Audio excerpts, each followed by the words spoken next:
Glory, glory, hallelujah.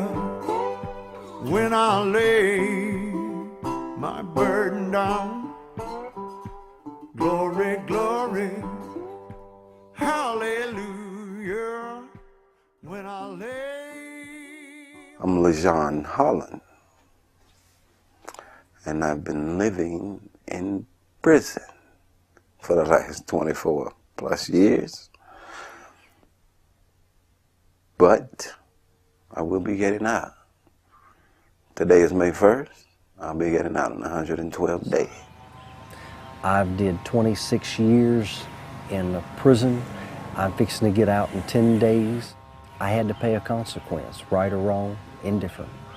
No matter how I felt about it, no matter what I thought was right or wrong. And that's the way it is. And now I'm just moving on in 10 days. So, and that's a very scary and happy time for me. They are here, and they are coming back to society. 98% of the people incarcerated go back to society. They're not locked away. They come back. And how do we want them to come back? We want them to come back touched. We want them to come back a better person. I'm different in the sense that I came to prison when I was young, very young. Very few people go to prison with life sentences when they're 15, 16 years old. You tend to have to do things in order to survive in there. So you do things that are against the rules sometimes. Fighting's against the rules, but yet I've had my share of fights to keep people from molesting me or stealing from me, taking advantage of me. What did I do in prison? What have I done these last 25 years? The first 15 years, I was in a drug-induced fog. All the drugs I could possibly lay hands on, prescription drugs, marijuana. I even smoked crack. Recidivism is the return of inmates once they've been incarcerated. It's their return back to prison, unfortunately. It's a figure that is too high. It's the rate of recidivism is probably between 60 and 70%. Faith teams have been around for a few years, and essentially what we try to do when we approach churches and groups about establishing a faith team is they serve in a supportive role for an inmate as he transitions from the prison system back into society. It is a crisis situation because he's going from being taken care of, essentially, to being on his own. I decided to go to one support team meeting and find out what support team was all about. And I got there and found that it was a group of people, many of whom I already knew, so I volunteered to take the minutes. But because I took those minutes, I saw the importance of what these people were doing. They weren't just giving this guy a way to get out of prison for 6 hours at a time. They were building lives for these guys.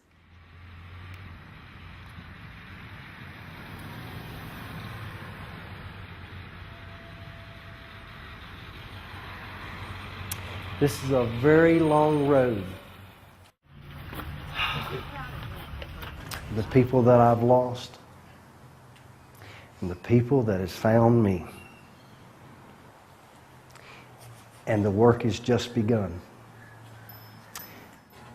I met Jean-Michel on my second pass out of prison in 24 years. Jean-Michel looked at me across the table and said, "Do you have a sponsor?" Little did he know what that meant at the time. He didn't know that it meant so much and that he would be so involved. He's become very instrumental in me succeeding, along with some other people. I'm Mary Desharnais. My name is Gabriel Desharnais. We've been doing prison work for about 10 years. I think the most important thing is for anybody who's interested in doing this kind of work is to actually put yourself in a position where you're going to meet a real live Inmate. Yeah. inmate.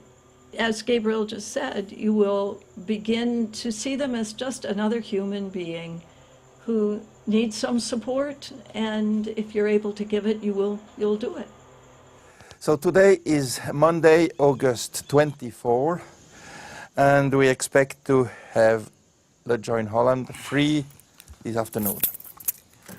Initially the date was yesterday, which was a Sunday, and slowly we learned that the prison administration doesn't like to work too much on Sundays, so they postponed the date to the 24th.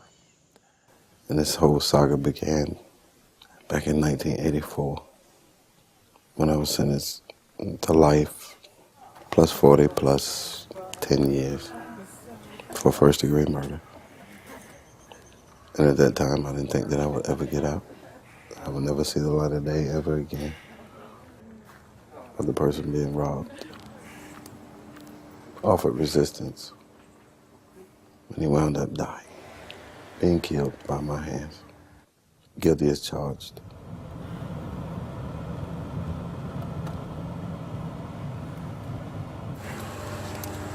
I'm a free man.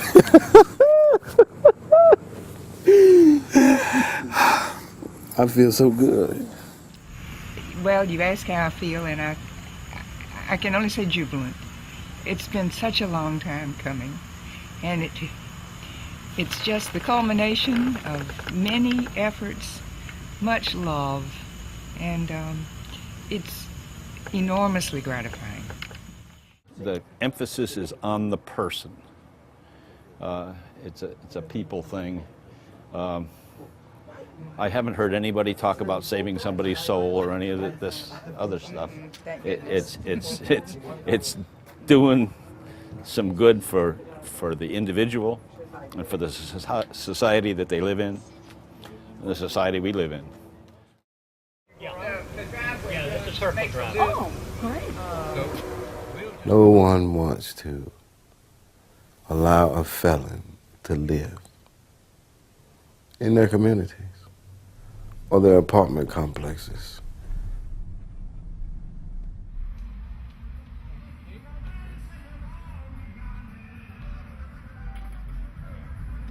And finally, through networking, my support team, through networking and knowing so many people and just throwing out feelers and being involved and dedicated to what they were doing, they came across my landlord, Mr. Ted Parrish. And Dr. Parrish? 13 6 months from now to the end of all. Right, okay. So That works for you? yeah, it works for me, but I thought... We came together. I wasn't even sure that I wanted to live here because I still had some fears about living alone and away from the people that were supporting me. Support teams are invaluable, especially the people that have been confined for extended periods of time, because we don't know anything. I didn't know how to do nothing. Walk in the grocery store, I got to check myself out. Stupid. Who heard of such stuff? Really? The state of North Carolina has a perfect opportunity right now. We have spent the last 20 or 30 years not being able to talk about what we do with those who offend our community, those who commit criminal offenses, and those who come out. We have a great opportunity right now because we're out of money. Are we doing the best we can to let people come back into work and come back into their families and come back into their community? Everything shows that we are not. You're convicted of a crime, you do your time, and you get out, and if you don't have a job, what are you going to do? How are you going to pay your bills? If a man can't make money working, he's going to revert to something that is illegal. He's going to make money somehow to survive.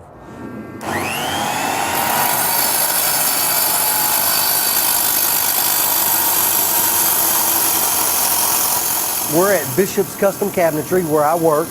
I work for Bill Bishop and his wife Frances. When we met Bill and saw his personality and spent some time talking to him, we felt really good about him, and it really doesn't matter what anybody's past is what their present and future is that makes a difference from here on out.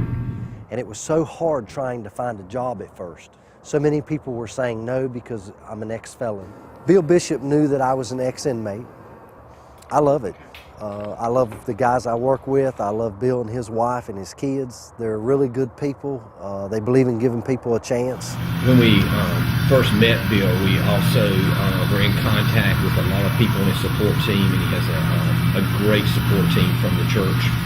And I knew a number of those people for many years here in Hillsborough. I think that having the right support team and people that would back him up and help him through the things that he didn't know has made a huge difference in his experience, not just here, but in his life now on the outside. The saga continues. In my search for a Social Security number. It's been the most frustrating aspect of freedom, period. So the prison called my wife yesterday at the end of the afternoon and said, yes, tomorrow morning the nurse will be in at 7:30, so LeJoyne can come, sign a release and get all his medical records. I haven't been able to do any banking. I can't get a bank account without a Social Security card. I can't. What else can I do? I can hardly do anything. That's ridiculous. Yeah, they might not want to talk to me. I'm all right. I'm on this side of the fence. Except I can't get a freaking ID. Yeah. Gotta go get your license. Yeah.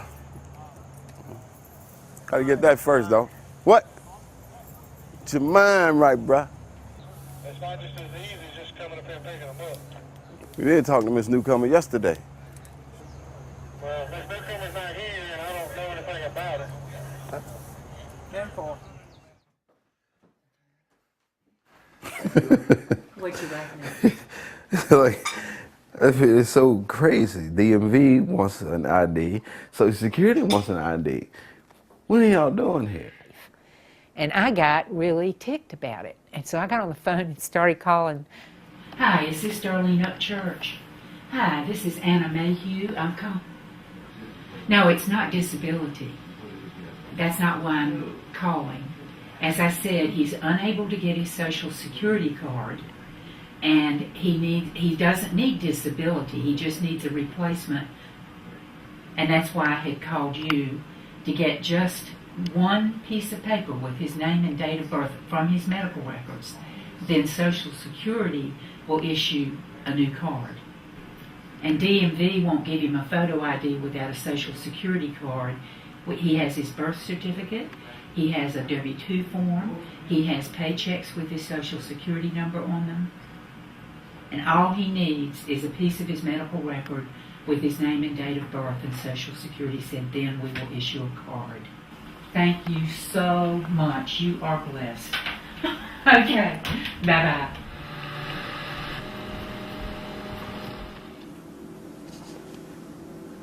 Okay, so what does he do next? Okay, John Walters.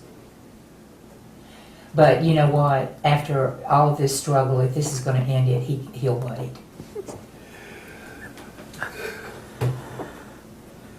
I will. Okay, thank you. Bye-bye. What an amazing man. Today you'll get what's called central issuance, and it's a piece of paper that says that the DMV recognizes you as a real person. And then your photo ID will come in 5 to 8 days in the mail to 119 Cole Street. I gotta get dressed because I can't go looking like this. Oh, hallelujah! And it was finally, in the long run, Ellie Kennard's office who made things happen. But they got in touch with somebody with the DMV in Raleigh who finally called our DMV office in Hillsborough and said, give this man a photo ID. I mean, basically that's what it boiled down to. I'm driving down Highway something, I don't know where we Highway are, 70. after just receiving my learner's permit. Isn't life a wonderful thing? I woke up this morning and I had nothing. Now I can drive on North Carolina highways. The job search was horrendous. It was so tough, I felt like a Jehovah's Witness. I had so many doors slammed in my face. But the persistence paid off. In the end, I had a sponsor, Jean-Michel Margot, was taking me around to different jobs, and we would make it an all-day affair. And finally, I got a job at Bagels on the Hill. I mean, we just stopped in there. I don't even think it was on the list. The wagon, he's been gone all afternoon.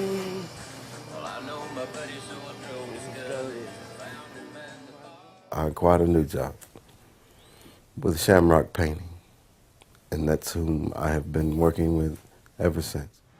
I met LaJean about, gosh, I want to say just about a year ago through Tom, a friend of mine, Tom Knotts. LaJean, right away, he got next to me and realized the painting was something that was going to take him some time.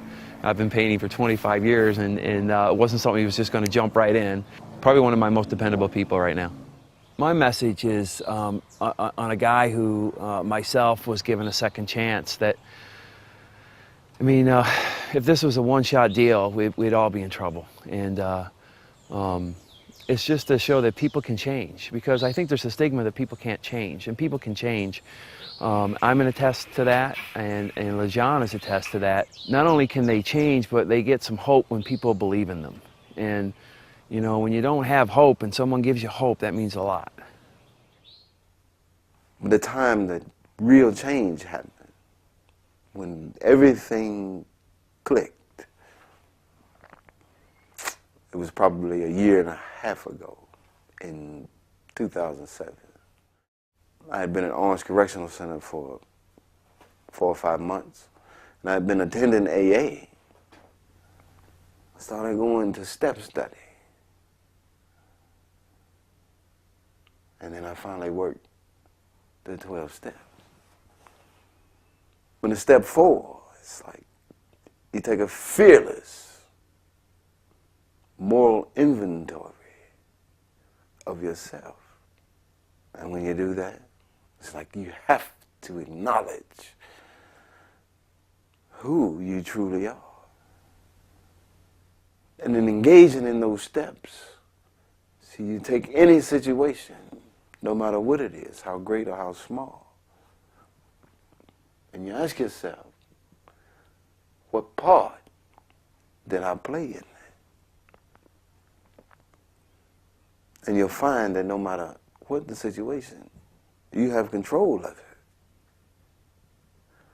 If something good happens or comes out of that situation, it's because you made it happen. If something bad happens, then it's because you made it happen. I've seen what's happened. I've seen the change this has wrought, not just in their lives, but in mine. I have seen men's lives come back together. What can there be that's more rewarding than that? Oh, right now we are in Community 1 in Hillsborough, North Carolina, where I'm about to cash these checks and start a full-fledged bank account. We spend on average $22,000 a year keeping someone in confinement. If we continue to punish in such a way that provides no path back to the community and makes these folks more likely to reoffend in order to survive, because people aren't just going to lay down in the road and not eat. They are not going to come back and not take care of their families. They are not going to just give up and go away to where, then that is a waste of the money that has been spent punishing them. But there must also be the chance to redeem oneself. And when you come out to be able to truly do what we say we want people to do, which is to come back home and be a law-abiding citizen, If we do not handle this better, we are wasting the front end money. It's not necessarily more money that needs to be put on the back end, but it is certainly thought, coordination, and encouragement of volunteer groups. Before I ever got out of prison, I realized that I didn't want to go back if I ever did get out. I also realized that there were other people in prison who didn't want to come back. Why were they coming back when I know when they got out they didn't want to?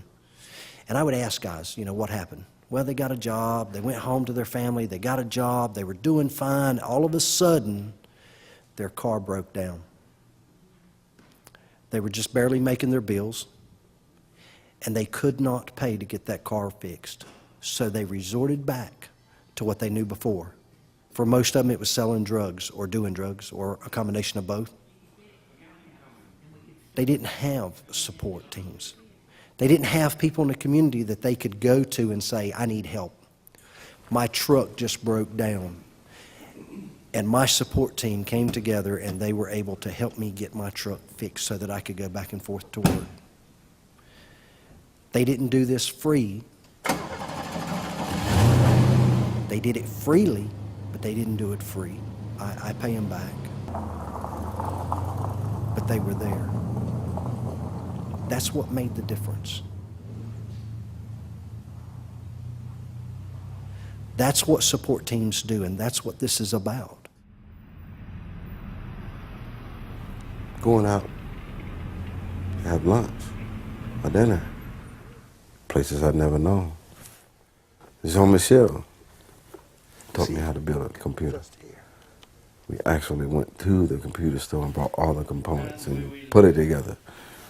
These small things, the caring exhibited by these people is what's so important.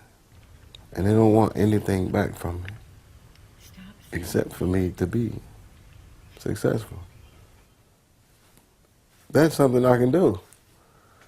It's easy now because they've helped me to make it easy. I gave 25 years to the system. I owe myself the rest. And I enjoy this. I'm sitting now in my humble abode. And it's a wonderful feeling.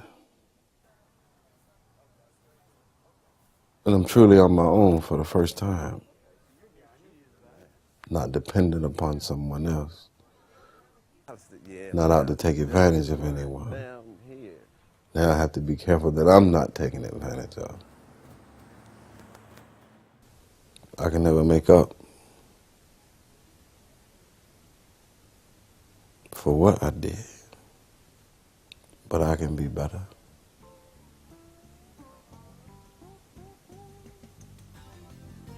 Maybe, just maybe, my experience will galvanize some other soul that's lost.